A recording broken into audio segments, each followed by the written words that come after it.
Hi guys, welcome back to my channel.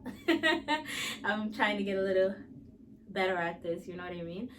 First and foremost, Asanteni Sana, thank you from the bottom of my heart for all the support you've given me so far. The get to know me, I appreciate you guys getting to know me. Um, I just really appreciate. No comment and no subscribe goes unnoticed. I appreciate every single one of you. If this is your first time, my name is Winnie Chebet. We go by Chebet over here. That's the name we go by. And I am literally just trying to navigate through this YouTube thing with you.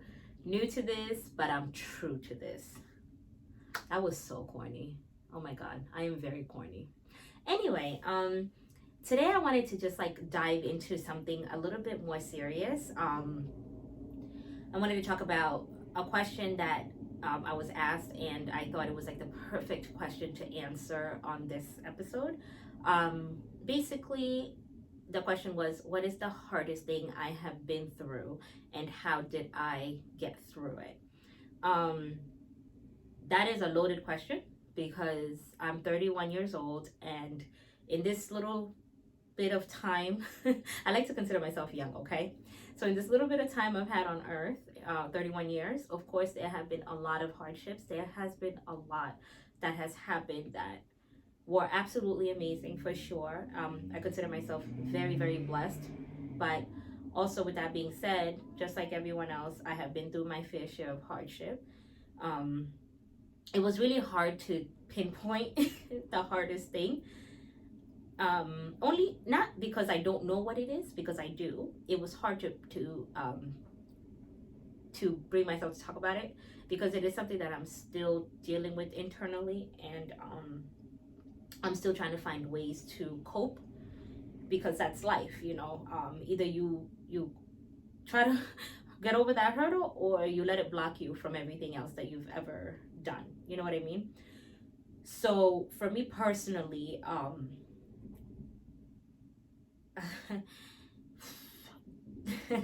the hardest thing I personally ever went through in life, it happened to me twice, and both times I felt so defeated and so alone. It was struggling with miscarriages, and it's not fun. It's not fun. I'm still dealing with it. It's just, oh man, whew. I promised myself I was gonna be vulnerable with everyone because I feel like holding things in just creates a monster, and that's exactly what happened to me. I didn't really know that there were outlets. I didn't go to therapy. I didn't seek therapy because I was like, if I ignore this problem, it'll go away on its own. And because I did that, it manifested in other ways. I was angry all the time. I really seeked solace in partying. I remember partying very hard. Not that there's anything wrong with partying, but it was just like excessively. It was almost like it took over my well-being, and it took over my career because it slowed me down. You know, I would rather work a dead-end job and go party weekend just to ignore the fact that I'm dealing with something so detrimental. And it was rough. The first time around was definitely horrible. Like it, oh god, it was, I felt like I was robbed of something that is guaranteed to every woman on earth. That's how I looked at it. Because, you know, as a woman, you get older, you find your person, you get pregnant, and you create a family. And when that was kind of taken away from me, I felt so out of order, and I felt like something was wrong with me. Because why is it that other women have no problem, and why is it that I'm so young but my body is rejecting what is supposed to be so natural? And I was so mad at myself. And there were nights that I would go to sleep and I would just this is after. I would just imagine, I would actually like have dreams of me meeting my daughter or meeting my son. It was so weird. It was never just daughter, daughter, daughter. It was either daughter or son. I was dreaming of babies, and I would wake up in like shortages of breath. That was the first time it happened. And I worked in a sneaker store at the time, and I dealt with a lot of kids. So whenever a child would come, it was so strange because all the parents were very, receptive, because the parents would just be coming to shop and, doing their thing. And me, I would be so like invested in this kid. I would want to know the kid's name. I would want to know how old they were. I would play with them. I would take my time to find, what made them happy. And I didn't really understand, like everybody always says, oh, Jabel, you're so good with kids. You're so good with kids. But they didn't understand I was trying to although that's a beautiful compliment, they didn't understand I was trying to fill a void. And I started to obsess over kids. I would even like walking and I would see a kid, I would like obsess over it. I would actually stop the parent, be like, oh my god, your baby's so cute. And how, it was like, it was a little bit nutty, though people may say it's normal, and a lot of women will say it's very understandable, and don't feel bad. I felt a little strange. I felt like, this isn't normal behavior. This isn't how you're supposed to act. You need to get help. And even though I said that, I never really did. My help was reading Google and looking for books and watching videos to cope. And I never really actually talked to anyone about it or out loud. I just dealt with it on my own. And I just took that and I put it in my pocket and I just closed that one. And I just never spoke about it. Then, a couple years go by, and then it happened again.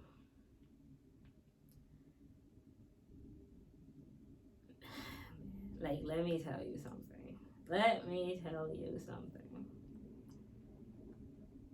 As if the first time didn't make me fucking crazy. Excuse me. Didn't make me crazy. This just took it over the edge. I mean, I became a lunatic. I recently spoke about it on a Facebook page, because I actually ended up getting obsessed with reading about these things, and I found a Facebook support group. That's one thing I do love about Facebook, the support groups they have. I joined a support group, and a couple days ago, actually, a young lady posted about her first loss, and she posted about her coping mechanism, and I read it, and I was like, that was me not that long ago. I remember doing that. And it was buying a doll. There's a website that you can purchase dolls that are they're lifelike. These dolls actually come in the shape of a baby, and they cry like babies. They have a like mouth open a little bit like a baby. They have like the private areas of a baby, so it really mimics a baby. And this website is geared towards women, not children. This is not like a doll for a little girl to play with. This is a doll site geared towards women. And I noticed when I saw that page, I read comments, and before I purchased it, I read comments, and it was, when I first had my miscarriage, this is the only way I dealt with it. It really helped me. Such very similar to that. It was just loads and loads. I was like, wow, this sounds crazy, and it sounds good to me. Because after suffering that, I felt the need to hold a baby. I needed to hold a baby. I needed to feel like I had a baby. I needed to feel. Yeah, it was, yeah. And I ordered the doll. I ordered it, and it was really crazy. Oh my god, it was so crazy, because I lost myself in that. I lost who I was in that, because I became so consumed with taking care of this doll. And I didn't talk to anyone about it. I didn't tell my friends about it. I didn't tell my family about it, because how do you tell anyone that this is where you are at? How do you tell anyone? I didn't tell. I was quiet about it, and I would just go to my room and I would care for this doll, and I would like cover it with blankets. I would hold it. I would fall asleep with it. And then when I would have to go to work, I was so sad because I would have to like leave it. It took over my life, and I did this for 4 months straight. 4 months straight of just taking care of this inanimate object, but in my mind and in my heart, I knew that was mine. And it broke me to pieces. I finally ended up getting help, because I said, this is not okay. This cannot be normal. This cannot be normal that I'm caring for this as if it's a life. And I needed to accept the fact that I not only had one but two losses, and I needed to accept it, because that was an acceptance. That was major denial, and I was going down a path of major destruction, because I was no longer living in truth. I was in a fool's world. I was in a delusional world, and I had completely lost my mind. And I just, the thing about human beings, we have this need to be perfect all the time, and then we're also shamed a lot by society, by people around us. So we tend to just find ways to cope ourselves, and that isn't really the best thing to do. And I'm so forever grateful that I decided, hey, this is not okay, Shabbat. Like, get help. It's okay, get help. And the other day when I was reading the Facebook page, and that young lady wrote that she just purchased her first doll and it helped her. Oh my gosh, it brought back the most horrific memories, and it brought me back to a time that listen to me, I have a lot of friends, I have beautiful family, I have the most amazing support system. But in that time, during that time, is when I felt the most alone. I felt so alone. And I felt like if I said this out loud, I'm crazy. If I even utter the words that, hey guys, I'm carrying around a doll that's my baby, that they were going to admit me to a mental institute. They were going to say she needs mental help. She's lost it. She's crazy. So I suffered in silence, and I dealt with it the way I knew how to. And that's not right. That's not right. And these are wounds that I don't want to say they fully heal, because they don't. Because even though I've come to terms,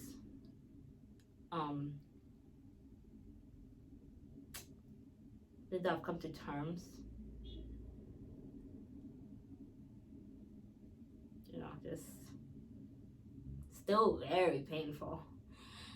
And as a woman, especially a woman in her 30s, a lot of girls, young ladies, women that I grew up with are mothers.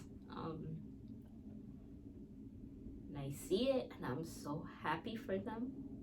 And I get the question of, when are you gonna have a baby? When are you gonna start a family? Oh, Chabet, you're so good with kids. When are you gonna have a family? And I sometimes just want to say, hey, back off. Back off. We need to stop doing this to women. We need to stop doing this, because what it does is it opens up a lot of wounds that a lot of us are trying to close, and we're trying to heal. And as if you asking that question isn't punishment enough, I've already punished myself in believing that it's my problem.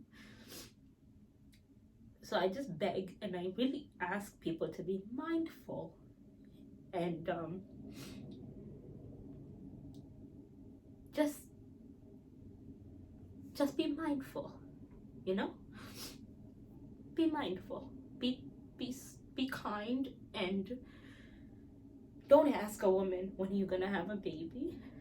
Don't ask those questions, because you could be asking a woman who just lost her baby or will never carry a baby. We have to stop that. That's something I beg of people to stop, because it's very painful. And I think it's just it's a universal thing, because no matter where you are, these are questions that are being asked of a woman of a certain age. I understand that, and it's been going on for years, centuries at that. But we just have to just really try our best to be mindful. Yeah, that's all I can really say. With that being said, how did I heal? Some of you guys, you're seeing this super emotional video and you're probably like, this girl has not healed. And it's like, I still get very, very sad. Obviously, it still affects me. But the good thing is, I finally did seek help, and I surrounded myself with people that were very positive, and I was told, and I finally came to terms that, hey, stop blaming yourself. It isn't your fault. That's one thing I had to realize. It isn't your fault. There's nothing wrong with you. And thank God that there are other alternatives now to becoming a mother. You know what I mean? It doesn't have to be that you're the one who carries the baby, and timing takes, who knows? You can't say that it will never happen. Even if that's the case, there are other ways. And the best way to heal is to just, number one, for me, it was to accept that it was not my fault. I had to accept that it wasn't my fault, because for so long I blamed myself, and I was so angry with myself, and I punished my body for it, being that I just didn't take good care of it anymore. I said, what use are you? So I didn't take care of it anymore, and I punished my own body. And it's a day by day, one step at a time kind of healing. And as I get older, I'm starting to realize that everything really is about timing. And if it's meant to be, it will be. Either if I carry it, or if I decide to adopt, or whatever the case may be.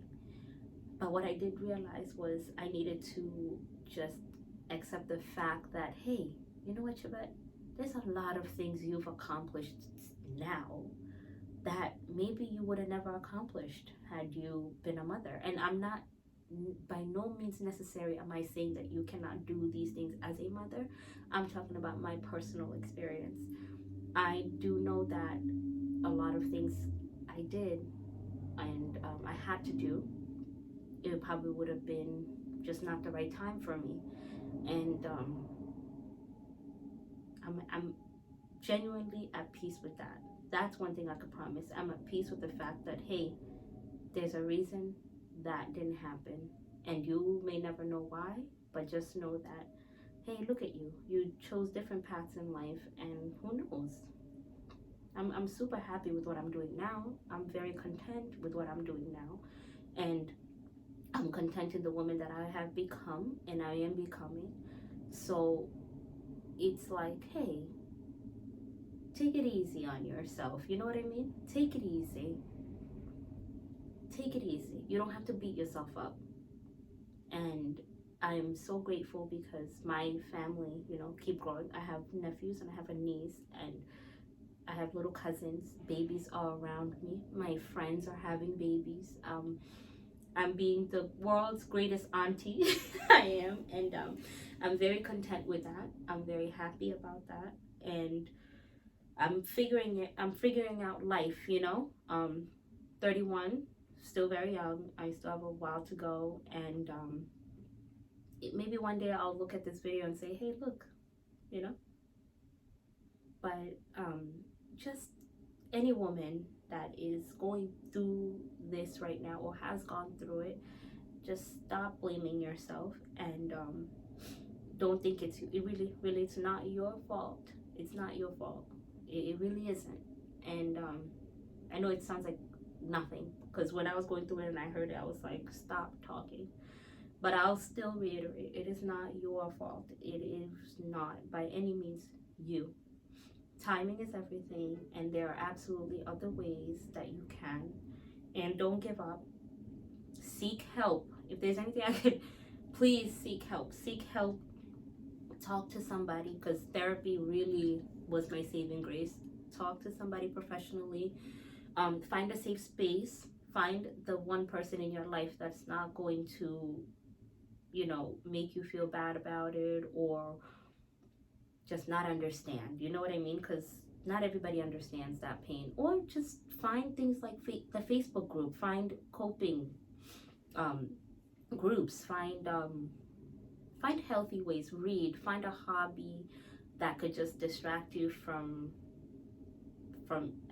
those crazy depression thoughts. Like, just find things to, I shouldn't say distract, because distraction means you might come back to it. Definitely seek help, but I'm saying just for those idle moments, because those were the times that I was struggling the most, is when I was idle. And my mind would go different places. I would say try your best not to be idle. That's what I mean by hobbies. Find something, find a project. What I found out that really, really helped me, and believe it or not, I ended up actually volunteering at St. Jude's, a hospital for sick kids. I have no regrets. I really have no regrets. It was so fulfilling, and it was amazing to be, and they ended up teaching me something, they ended up teaching me something, and I really brought myself back slowly but surely. I decided to switch up careers, something that, again, I don't think I would have been able to do. So here goes back to what I was saying about timing, and I'm happy with what I'm doing now. I found something I'm absolutely in love with, and this was during the mourning process. And you're allowed to mourn the loss, because I think that what women who deal generally with miscarriages, for some reason your loss may not feel like, yes, it does feel like a loss, but people tend to sympathize, rightfully so, with women who've birthed a child and then lost that child. Can't even imagine that pain. But that a miscarriage is very much something that you have to mourn, because you had this life inside of you and you bonded with it and you were ready for it, and then it was just taken away from you. So don't minimize that pain. That's still painful, okay? So it's okay to mourn that loss. Don't belittle that. Mourn that loss. Make peace with it. Talk about it. Cry about it. Write about it. Speak to other people about it. But one thing you cannot do is allow that pain to take over you, and you cannot allow that loss to take over you, because what happens is you become drawn into this other like alternate universe, and you are completely gone. You're there, but you're gone because your mind isn't quite there, and that's also not fair to the people around you. So brace yourself, deal with those things and deal with that, but get out of it. And I promise life really does go on, and you will find peace and you will be happy, and that pain, it subsides. It really does. It does. It eventually, the reason I got emotional is because And it's something very tough to talk about. It's still very hard to talk about, but am I in agonizing pain? No, because if I was, I wouldn't even be able to bring this up. I wouldn't be brave enough to talk about this. But I just wanted to let anyone that's going through it that it's not your fault, honey. Like, it really is not. And hopefully you have partners who are supportive, and if not, find a friend, find a family member, find somebody to just lean on, someone to talk to. And I really, really wish every single person the best mental health, good mental health, good mental health. I wish that on you. And take care of yourself, take care of your mind, your body, and your soul. Take care of them. If you have people you love, take care of yourself for them, okay? Take care of yourself for them, because no one needs to be suffering two losses, really. No one does. And it's okay, it's okay. I love you guys. Thank you so much for again watching. Whew, this was a tough one. Damn, this was a tough one. Thank you for subscribing. Thank you for comments. Thank you for the likes. Thank you for even taking the time to listen to what I have to say. I love you guys so very much, and I cannot wait to continue this journey with you. I wish you the best. I wish you happiness. I wish you peace, and I once and for all wish you good mental health. Thank you.